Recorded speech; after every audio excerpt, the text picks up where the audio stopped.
tous les intervenants ne sont pas venus par hasard. Et l'enchaînement non plus ne s'est pas fait par hasard. Vous avez vu beaucoup de choses, beaucoup d'émotions, beaucoup de partage, beaucoup de richesses. Moi-même, j'avoue que j'étais profondément ému par tout ce que j'ai pu entendre et voir. Et puis, quand j'ai eu le bonheur de rencontrer Célia et Benjamin, je vous ai dit, j'ai été très touché par leur gentillesse. Ce sont des gens de paix. Et je voulais justement terminer sur une note justement de paix. On aspire à la paix, on aspire au bonheur. Et on va maintenant, pour terminer cette journée, justement, parler de paix. Alors, avant de faire venir Benjamin, qui va nous parler de ça, on va passer un petit film. A fancy idea of some people protecting the environment and all others struggling for life. It has to go hand in hand.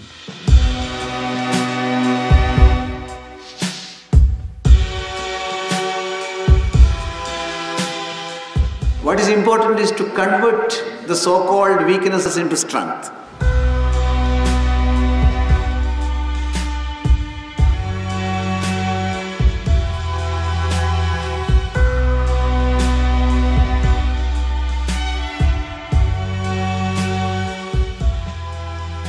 Jai Jagat is a Hindi word and it means victory for all, victory for the planet. That march will walk through 17 countries, cutting across Pakistan, Afghanistan, Iran, Armenia, Georgia, Turkey, and then the Balkans. That we want to work together as a global family to address issues and problems that the world is facing today.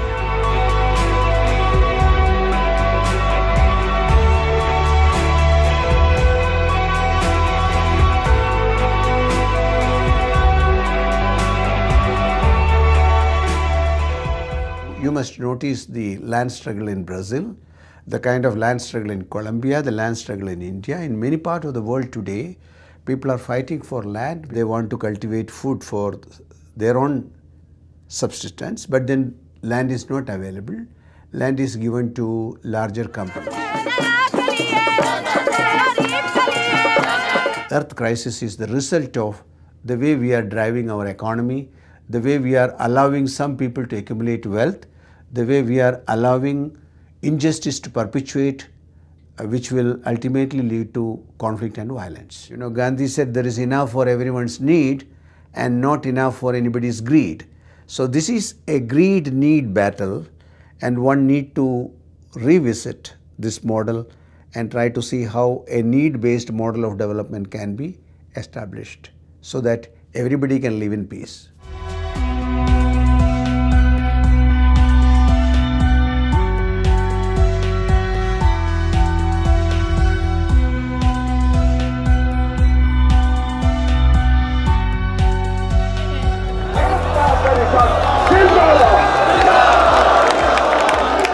There is a call, okay, acting at the bottom is not enough, we also need to change policies at the top, come along.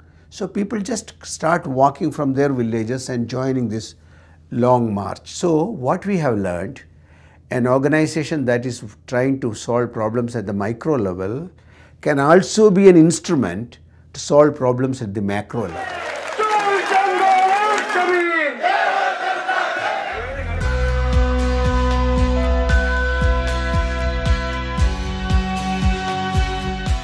I can go to India, I see many villages where people have tried the idea of prevention promotion.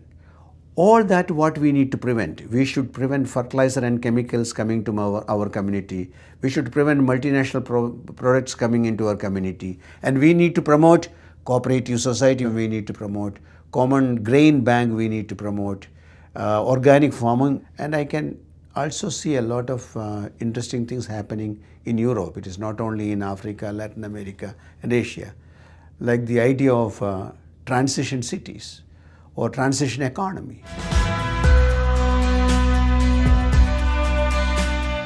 Today is the time for everyone to say, look, I cannot be indifferent anymore. When millions of people are suffering, the planet is also suffering. There is something seriously going wrong in this world, and I need to be active and I need to participate in campaigns like Jai Jagat. Silence is not going to help us. Violence also not going to help us. But who is preventing us from acting non-violently to change the situation?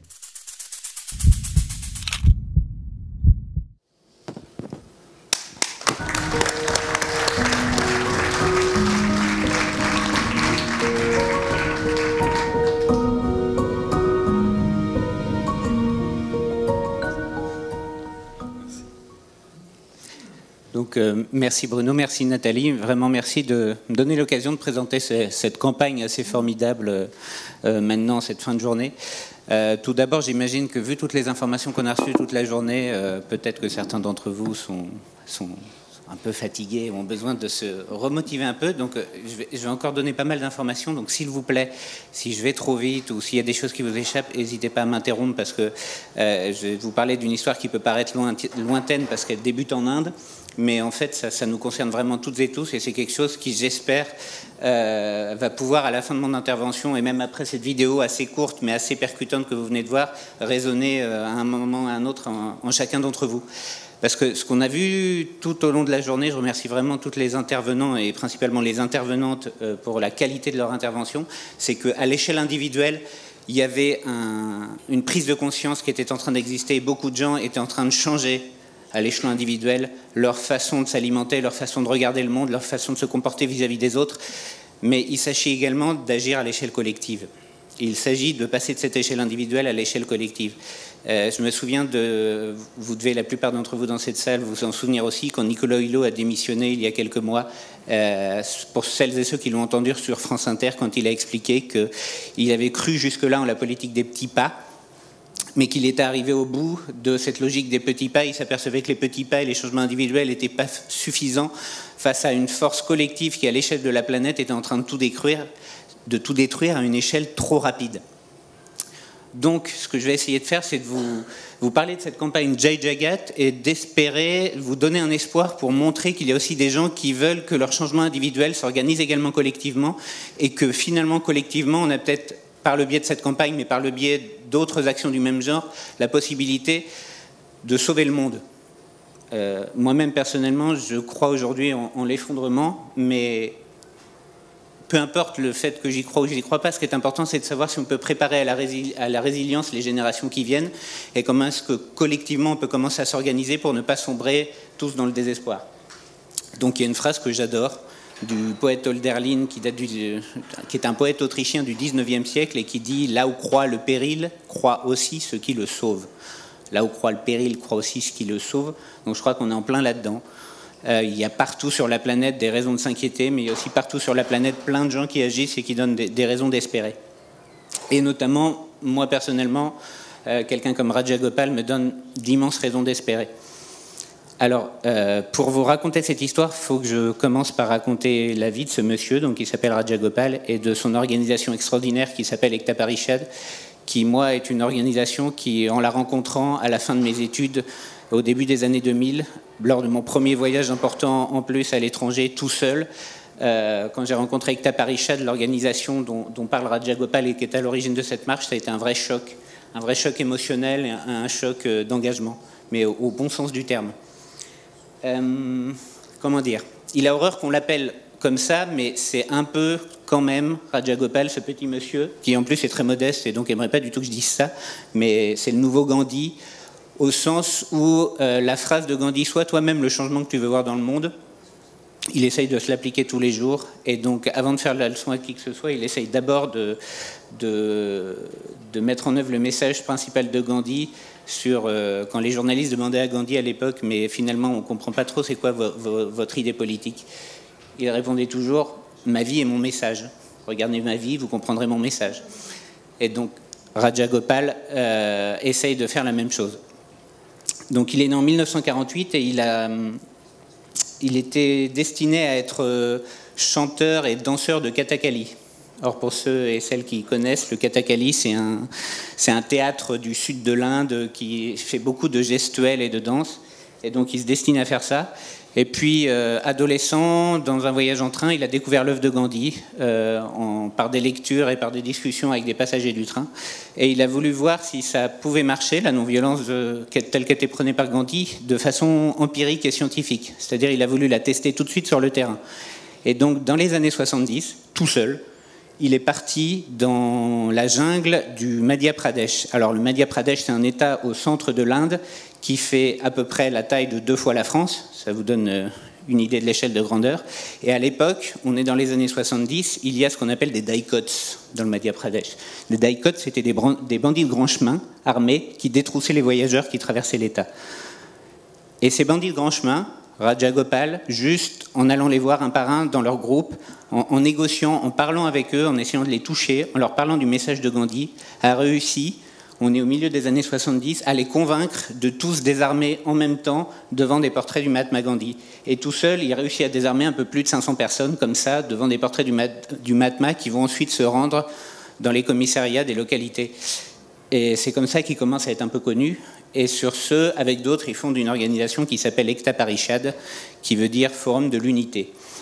Alors cette organisation essaye de, un peu partout où il y a des problèmes dans les villages, et notamment des problèmes d'accès aux ressources et à la terre, d'organiser les villageois entre eux, et d'abord en s'adressant aux femmes. Parce qu'ils se sont très vite aperçus que les femmes dans les villages étaient quand même celles qui étaient les plus sérieuses, qui étaient les plus à même de surveiller la terre, qui ne dépensaient pas l'argent de la famille quand il y en avait, c'est-à-dire très peu, dans l'alcool, parce qu'il faut savoir aussi que dans l'Inde de ces années-là, le whisky qui avait été importé par l'Empire britannique servait d'arme pour démobiliser les paysans. Pour ne pas qu'ils se révoltent dans les villages, il y avait des vrais problèmes d'alcoolisme un peu partout. Un peu comme ce qu'a fait la drogue comme ravage dans les banlieues américaines dans les années 70 et 80. C'est un peu la même chose avec le whisky en Inde. Et donc Ekta Parishad a commencé à organiser les femmes et les communautés villageoises, vraiment à la base de la base. Ce qu'on appelle là-bas les panchayats, c'est des petits villages où il n'y a même pas l'eau et l'électricité. Donc ils ont commencé tous ensemble à s'organiser. Et en 1990 est donc créé Ekta Parishad. Et ils ont entre 3 et 4 millions de membres répartis sur une dizaine d'États indiens. Donc c'est pour vous donner là aussi des chiffres. Et fort de ça, ils commencent à se faire connaître un peu à l'échelle nationale, puis à l'échelle internationale. Parce que du coup, Raja Gopal commence à voyager un peu partout pour parler de cette action-là. Et il commence à faire des émules un peu partout, notamment via Campesina, qui est un syndicat de défense des sans-terres en Amérique latine. Il commence aussi à s'organiser sur le même modèle. Et il fait connaître un peu non seulement les outils de la non-violence du Mahatma Gandhi, mais aussi la façon de s'organiser vraiment à l'échelle de base, à l'échelle locale, pour essayer de faire changer les choses. Et c'est à ce stade qu'il faut juste que je vous parle du modèle de développement, tel que moi je l'ai découvert en Inde, et tel que du coup il m'a rendu activiste écologique en découvrant ça, c'est-à-dire le modèle de développement qui a prévalu en Inde à partir des années 50-60. Il y a eu la révolution verte, ce qu'on appelait la révolution verte. On avait à peu près la même chose dans les campagnes en France, en fait, à la même époque. C'est pour ça que c'est intéressant. Il faut avoir cette histoire en tête. C'est qu'on a commencé à promener les intrants chimiques et à demander à ce que les espaces agricoles soient de plus en plus larges et de plus en plus grands, avec de moins en moins de gens pour y travailler, et de plus en plus de tracteurs, et de plus en plus d'automatisation, si vous voulez. Et l'agro-industrie, en Inde... Je ne veux pas vous assommer de chiffres, surtout en cette fin de journée, mais il faut bien que vous compreniez qu'en Inde, aujourd'hui, c'est 750 millions de petits paysans qui travaillent à la main, souvent dans des villages qui n'ont même pas l'électricité et qui survivent juste grâce à leurs terres. Donc imaginez, s'ils étaient sur le modèle de la paysannerie aujourd'hui, tel qu'on l'a en France, par exemple, où on est passé en 50 ans de 70% de la population à 3% de la population qui est agriculteur. Imaginez les chiffres à l'échelle de l'Inde de ce que ça pourrait donner. C'est-à-dire aujourd'hui en Inde, des petits paysans qui travaillent à la main, il y en a 2 fois plus que l'ensemble des habitants de l'Union européenne. Donc si demain on leur dit à tous qu'ils doivent arrêter de travailler la terre telle qu'ils la pratiquent, que 1% d'entre eux se mettent aux tracteurs et aux intrants chimiques, et que tous les autres, qu'est-ce qu'ils font les autres ? Ils vont grossir les bidonvilles des villes comme Delhi, comme Bombay, comme Calcutta, qui commencent à se développer en mégalopole avec tous les problèmes de pollution, tous les problèmes d'accès aux ressources et tout ce que cela pose. Et c'est en fait ce qui est en train de se passer en Inde. Et ce modèle qui se passe en Inde, il se passe aussi un peu partout sur la planète. C'est pour ça que Rajagopal et l'organisation Ekta Parishad se disent ces problèmes auxquels on fait face en Inde, on les retrouve un petit peu partout sur la planète. Donc il lance une première marche en 2007 jusqu'à Delhi, depuis Gwalior. Donc je vais faire très vite de la géographie indienne, mais Gwalior c'est au nord du Madhya Pradesh, c'est à peu près à 400 km de Delhi. Et Gwalior, pour aller jusqu'à Delhi, vous traversez Agra, qui est la ville dans laquelle il y a le Taj Mahal, et vous faites de l'autoroute. Et donc Rajagopal et Ekta Parishad font marcher 25 000 petits paysans sans terre qui n'étaient jamais sortis de leur village. Des gens qui ne parlent pas anglais, qui sont souvent analphabètes, qui ne sont même pas ce qu'on appelle des intouchables, ce sont des tribaux. Ce qu'on appelle des tribaux, ils ne sont même pas classés dans les castes. Donc en Inde, pour les classes moyennes et supérieures, ces gens n'existent même pas. Or ces gens-là sont des millions. Et donc il y en a 25 000 qui marchent jusqu'à Delhi. Le gouvernement, voyant ça, accorde des promesses de leur donner des terres. Bon, c'est une grande victoire, tout le monde parle de cette marche. On en parle un peu à l'étranger, notamment en France, des associations comme les Amis de la Terre relaient un peu ça, Peuple solidaire. Elle s'appelle Janadesh, elle a lieu en 2007, cette marche. Et suite à ça, le gouvernement avait fait de belles promesses, mais il ne les a pas tenues. Alors, en 2012, une deuxième marche a lieu qui s'appelle la Jan Satyagraha, où là, c'est 150 000 petits paysans sans terre qui encore partent de Gwalior pour marcher jusqu'à Delhi. Mais là, il y a des internationaux, il y a beaucoup de monde. Moi, à l'époque, j'en faisais partie. J'ai fait 3 jours de marche avec une députée européenne en plus. Donc, pour vous dire, les autorités indiennes se demandaient bien ce que des internationaux et notamment des députés étrangers faisaient au milieu de petits paysans indiens à marcher comme cela. Donc là, ils ont vraiment paniqué, ils ont vraiment signé l'accès à la terre pour tous ces petits paysans. Et là, ça a été une vraie victoire. Donc ça a été plusieurs millions d'hectares de terre qui ont été garantis et offerts à ces petits paysans indiens. Mais pas de peau, à peine 2 ans plus tard, 2014, arrivent au pouvoir ceux qui viennent de remporter encore une nouvelle fois les élections. Donc ça non plus, c'est pas une bonne nouvelle, mais c'est pas pour ça qu'il faut déprimer, il faut toujours garder la foi. Le BJP de Narendra Modi. Le BJP, ce sont les nationalistes hindous. Donc ce sont des gens qui prônent l'Hindutva, qui est une idéologie qui explique que l'Inde doit être aux Indiens et on est fier d'être hindou. Or, en Inde, il y a plus de 300 millions de musulmans. C'est le 2e État musulman de la planète. Hein. Ça aussi, il y a beaucoup de gens qui ne le savent pas, mais le 2e pays musulman de la planète, c'est l'Inde. Et donc, ces gens-là prônent évidemment la discrimination positive pour les hindous, mais pas pour le reste de la population. Et surtout, ils veulent d'une Inde qui brille, une Inde ouverte aux marchés internationaux, une Inde qui permette les investissements directs étrangers, et donc une Inde qui distribue la terre aux multinationales qui veulent s'installer, aux grands groupes industriels, aux grands groupes commerciaux comme Carrefour, par exemple, pour commencer à vendre leurs produits au marché indien. Vous imaginez, plus d'1 milliard d'individus, c'est un sacré marché potentiel. Hein. Il n'y en a pas beaucoup des marchés comme ça sur la planète. Et donc en 2014, tout ce qu'avait fait jusqu'à présent Ekta Parishad tombe un peu à l'eau, puisque les promesses ne sont pas tenues. Et donc là, Rajagopal et un certain nombre de personnes d'Ekta Parishad se disent « Bon, comment on fait ?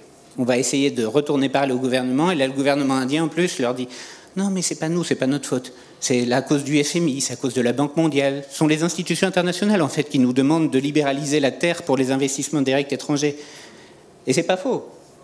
C'est pas faux. Si vous savez comment fonctionne l'OMC ou le FMI, ça marche un peu comme ça.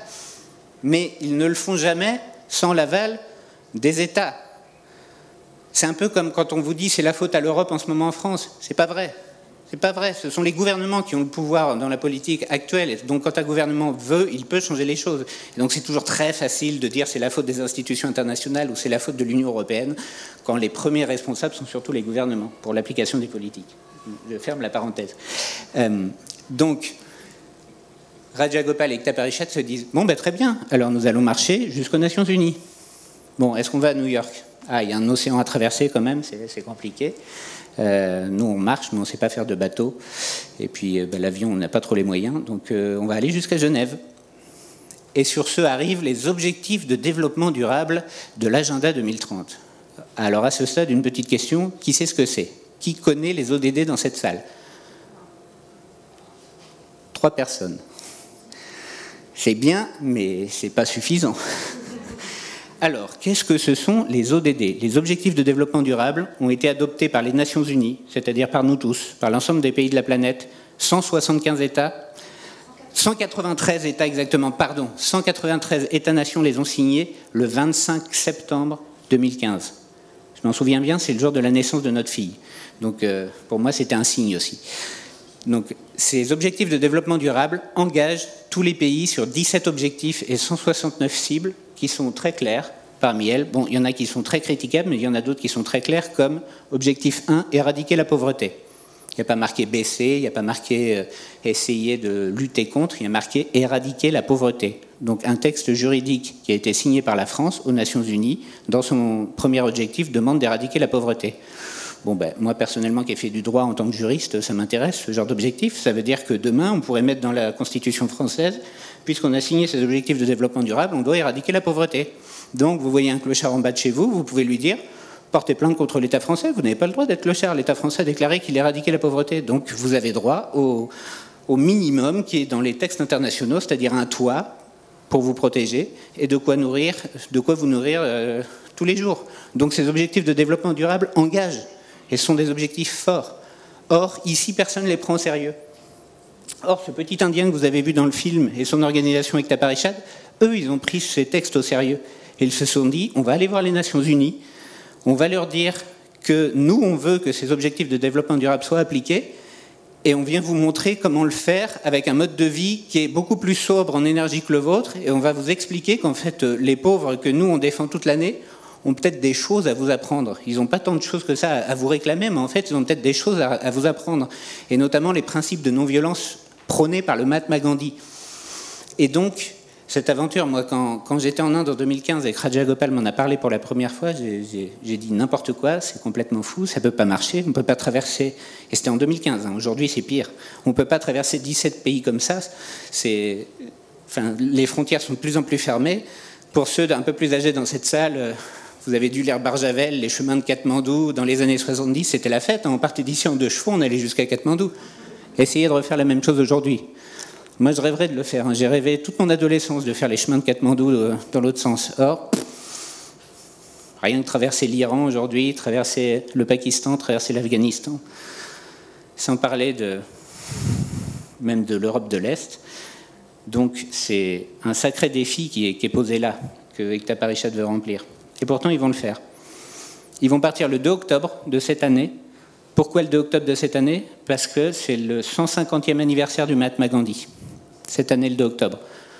Donc, ils se sont dit, c'est une belle occasion de faire un cadeau au monde, en fait. D'offrir au monde le cadeau du message de paix et de non-violence du Mahatma Gandhi, mais pas par des beaux discours ou des beaux papiers dans la presse, non, comme faisait le Mahatma lui-même, c'est-à-dire par l'exemple, en marchant, en souffrant, pendant 1 an. On verra si on arrive. Franchement, aujourd'hui, on n'a aucune garantie qu'ils arrivent jusqu'à Genève. Hein, déjà, si... enfin, c'est une sacrée aventure, cette histoire. Mais en tout cas, ils sont bien décidés. Ils partent le 2 octobre et ils sont censés arriver à Genève 1 an plus tard, le 26 septembre 2020. Donc, jusqu'à présent, très bien. On peut se dire également, oh, chouette, c'est une belle action de solidarité avec les petits paysans indiens. Mais non, là où il faut qu'on se pose la question, c'est pour nous, qu'est-ce que ça peut signifier pour nous ici en Europe? Il ne s'agit pas d'agir en solidarité avec les petits paysans indiens, mais c'est ce que propose de faire Raja Gopal, c'est de se servir de cette campagne, de cette marche Jagat, comme instrument de convergence de toutes les luttes sociales et environnementales, notamment en Europe. C'est-à-dire qu'à l'arrivée de cette marche à Genève, on soit des centaines, des milliers, des dizaines de milliers d'Européens à les accueillir dignement, parce que s'ils arrivent à faire ça, franchement, ils auront mérité d'être accueillis dignement, et de passer un moment de partage tous ensemble sur ce monde, ce nouveau monde dont on a besoin, ce monde en transition, dont tous les gens qu'on a vus aujourd'hui étaient en train de mettre plein de belles pratiques en action, mais toutes ces petites gouttes, vous connaissez toutes et tous l'histoire du colibri que Pierre Rabhi rappelle à chaque fois, mais vous connaissez, je n'ai pas besoin de la refaire. Oui, non? Non? Ah, j'ai entendu des noms. Ah oui, donc vous connaissez. Donc voilà, que chacun fasse sa part. L'idée, ce serait qu'à l'arrivée de cette marche à Genève, on fasse un immense forum de tous ces gens qui luttent pour un nouveau modèle de développement, un nouveau modèle dans lequel chacun puisse trouver sa place.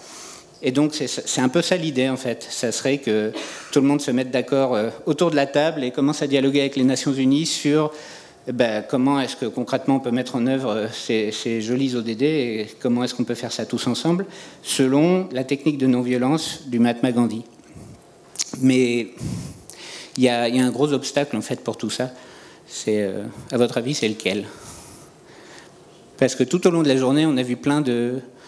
Enfin, il y a plein d'actions individuelles qui existent aujourd'hui, qui sont magnifiques à l'échelle individuelle ou même à l'échelle locale, mais pourquoi est-ce que ceux qui prônent le désordre, ceux qui prônent l'égoïsme, ceux qui prônent la violence sont si bien organisés et on a l'impression en ce moment qu'ils gagnent toujours tous les élections? Et pourquoi en face? Parce que finalement, on est peut-être aussi nombreux en face, on ne le sait pas, mais tous ceux qui prônent la concorde, qui prônent l'amitié entre les peuples, l'égalité femmes-hommes, l'accueil des migrants, la lutte contre le racisme, enfin tous ceux qui prônent l'altruisme en fait, mais pourquoi ça ne marche pas? Pourquoi on n'est pas aussi bien organisé? Pourquoi on ne gagne pas des élections? Pourquoi on n'a pas des représentants dignes de ce nom? Pourquoi nous, ça ne marche pas? Bon sang de bonsoir. Et moi, ça m'a vraiment... C'est un truc qui m'obsède, en fait. Ça va faire 15 ans que je suis engagé en politique. Et voilà, j'ai eu des responsabilités chez les écologistes français, chez les écologistes européens. Moi-même, j'ai sombré dans ce truc-là. Le problème, c'est celui de l'ego. L'ego, moi, ce que j'ai appelé l'égologie. Si l'écologie politique ne marche pas aujourd'hui, c'est à cause de l'égologie. La planète, c'est bien, mais moi, c'est mieux quand même. Et ce truc-là, c'est partout. Dans les associations, dans les partis politiques, même là où les gens prônent le mieux-être ensemble et l'altruisme, on a toujours cet ego qui nous empêche d'avancer tous ensemble. Et il n'y a pas de solution. Moi, perso, je n'ai pas de solution clé en main, mais en tout cas, le message de Gandhi et la façon dont agit Ekta Parishad, moi, ça m'inspire vachement parce qu'ils arrivent à faire ça, à dépasser les stades de l'ego individuel pour faire une vague collective qui est assez extraordinaire. C'est pour ça que c'est assez paradoxal d'ailleurs de vous présenter Rajagopal comme un leader, parce que c'est pas du tout un leader en fait, c'est une sorte d'entraîneur de foule, et après c'est toute la foule qui porte le message et on n'a plus besoin d'avoir de représentants, donc c'est assez magique. Et je pense qu'il faut vraiment qu'on s'inspire de ça ici en Europe pour arriver à dépasser nos petites problématiques d'ego et arriver à collectivement porter tout cet altruisme dont on a besoin aujourd'hui à l'échelle planétaire. Donc voilà, moi je ne sais pas si cette action vous inspire, mais en tout cas ce que je voulais vous dire, c'est que c'est le 26 septembre 2020. Donc, si ça vous parle, si ça vous plaît, si vous avez une association, même si vous êtes tout seul, si vous avez envie de marcher, même juste une partie de la marche, ou venir à Genève à cette date pour accueillir les marcheurs, eh ben, juste venez comme vous êtes.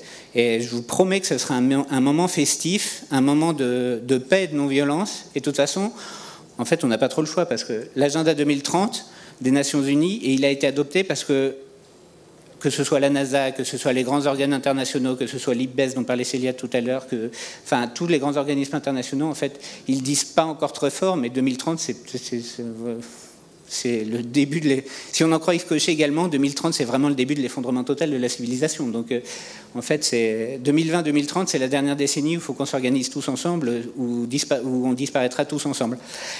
Donc voilà, cette marche arrive le 26 septembre 2020 et je voulais toutes et tous vous inviter à se joindre à ces petits paysans indiens et j'espère beaucoup plus de monde tous ensemble pour prôner l'altruisme et la non-violence. J'espère que ça vous inspire et j'aimerais bien qu'il y ait des questions en fait plutôt que des applaudissements. Ah oui, je voulais finir par une... Attends, je voulais finir par une phrase qui m'inspire. J'aime bien les phrases, en fait. Et il y a une phrase qui m'inspire aussi également. C'est parce que toute cette action peut paraître un peu folle, mais à chaque fois que je me dis ça, il y a cette phrase d'Oscar Wilde que j'adore, dont vous pouvez vous servir quand vous avez un coup de blues. C'est « Il faut toujours viser la lune, car même en cas d'échec, on tombe dans les étoiles. » Merci. Tiens, installe-toi là. Donc justement, on va susciter les questions. Est-ce que vous avez, comme ça, spontanément, des questions à poser à Benjamin? Qu'est-ce que ça vous inspire? Alors moi, j'ai une question bassement matérialiste. Tous ces gens-là laissent derrière eux leur famille, leur terre, leur truc. Comment vont-ils vivre pendant toute cette marche? Comment vont-ils être nourris, abreuvés C'est ça qui est très compliqué, en fait. Ce qui est très compliqué, déjà, c'est trouver des fonds. En fait, on peut trouver des fonds via des fondations dans chaque pays traversé pour organiser une conférence. Mais pour la marche en tant que telle, c'est très compliqué. Pour trouver des fonds, pour trouver une association, pour trouver une assurance qui puisse garantir tout ça, on est en train de le faire, mais c'est un travail à temps complet, en fait. J'ai tout arrêté. J'étais engagé au Parlement européen. J'ai tout arrêté pour me consacrer à 100% de mon temps à ça jusqu'à l'arrivée de la marche en 2020. Mais pour l'instant, on est en train d'y travailler sérieusement.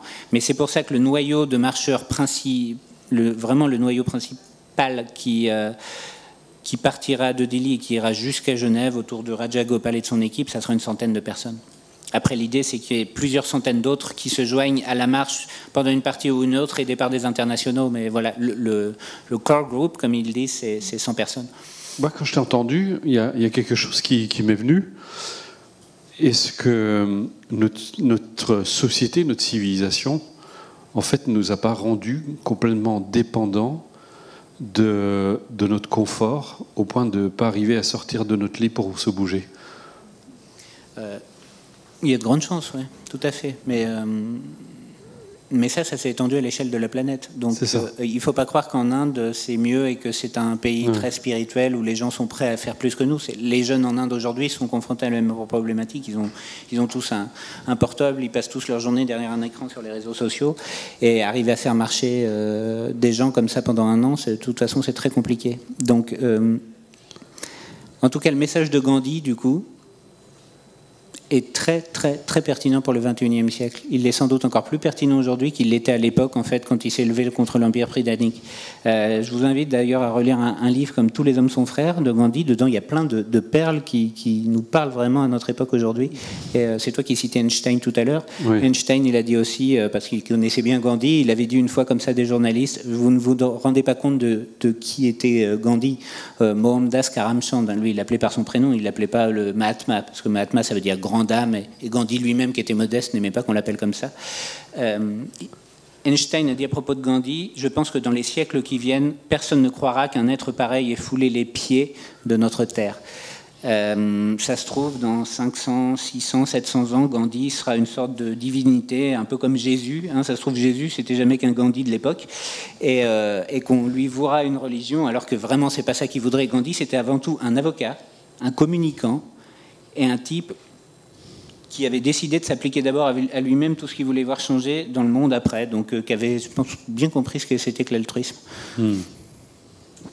Moi, je voulais juste ajouter, effectivement, quand on a souhaité inviter Benjamin pour parler de Jai Jagat, c'était ce rassemblement et cette marche. Parce que pour Planète Altruiste, j'avais pensé, moi, dans mes rêves les plus fous, d'organiser justement des marches de femmes, des marches tous ensemble, pour parler, ou enfin revendiquer un certain état d'esprit altruiste et éveiller un petit peu les consciences. Bon, effectivement, les manifestations, les gilets jaunes sont arrivés, mais le principe de la marche qui emmène un message et qui emmène des foules, il y a eu une grande marche des femmes, en fait, israéliennes et palestiniennes. Je ne sais pas si vous en avez entendu parler.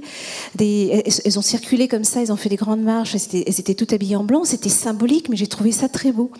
Et je m'étais dit, avant de rencontrer Benjamin, je m'étais dit, oh, ce serait bien que Planète Altruiste, avec tous ses sympathisants, puisse participer à une marche comme ça. Et puis la Providence nous a mis sur le chemin Benjamin et Jai Jagat. Et c'est vrai que dans l'esprit de cette invitation de Jai Jagat à travers Rajagopal et Benjamin, je souhaitais effectivement inviter les sympathisants de Planète Altruiste à essayer de nous organiser pour participer à un bout de marche de Jai Jagat, tout simplement. Voilà. Et donc on verra ça dans l'avenir, comment ça peut susciter des envies de se rassembler tous ensemble.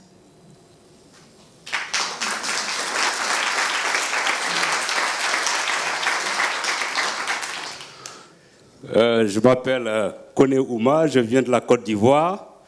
Je pense que le message de Benjamin a réveillé en moi l'histoire aussi de l'Afrique aussi, de ces petits paysans qui souffrent et qui sont aussi la proie des grandes multinationales du FMI, comme on le dit chez nous. Il y a les programmes d'ajustement structurel qui rendent de plus en plus pauvres depuis les années 80.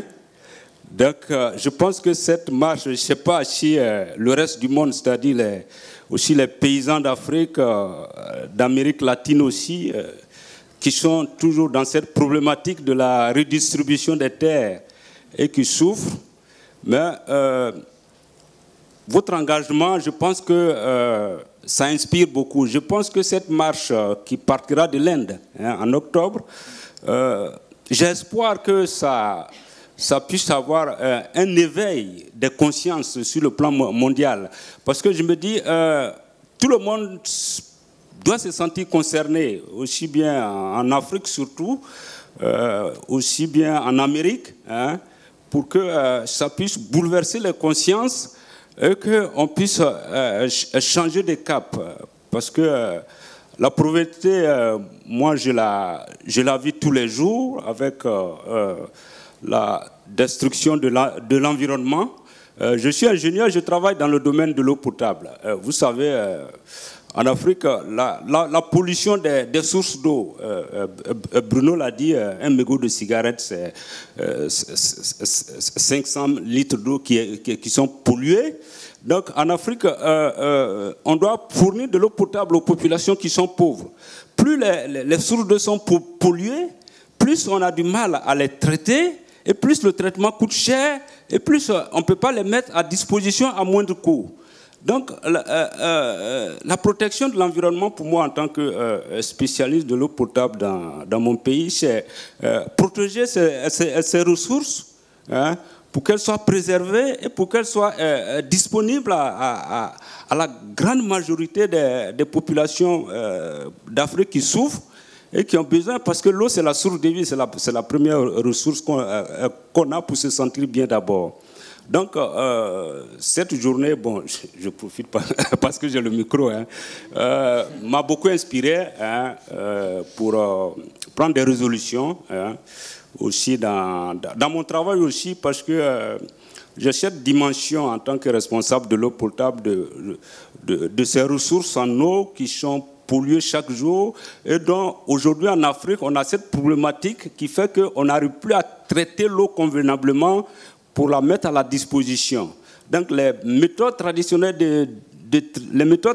sont beaucoup plus difficiles et beaucoup plus onéreuses. Donc ici, on est dans ce dilemme de population pauvre et de coûts de traitement très élevés. Donc il faut chercher à protéger les ressources, donc à s'engager pour la protection des ressources, pour que sur le plan économique, ça puisse être profitable à la population. Donc c'est la relation protection de l'environnement, réduction du coût de la vie, donc apport un peu de la richesse aux plus pauvres. Merci.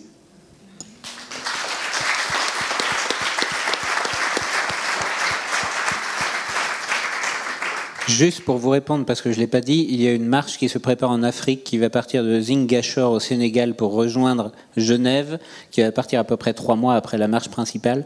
Et il y a le mouvement malien contre l'accaparement des terres, par exemple. Il y a un certain nombre de syndicats de petits paysans africains en train de s'organiser.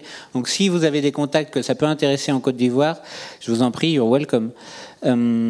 Juste pour celles et ceux que ça intéresse, je ne l'ai pas dit, mais vous tapez JJGAT 2020 et vous aurez toutes les informations. Il y a jjgatgenève.ch et il y a jjgat2020.org. Pour ceux qui lisent pas l'anglais et veulent des documents essentiellement en français, c'est sur le site de JJGAT Genève que vous les trouverez principalement. Voilà, merci.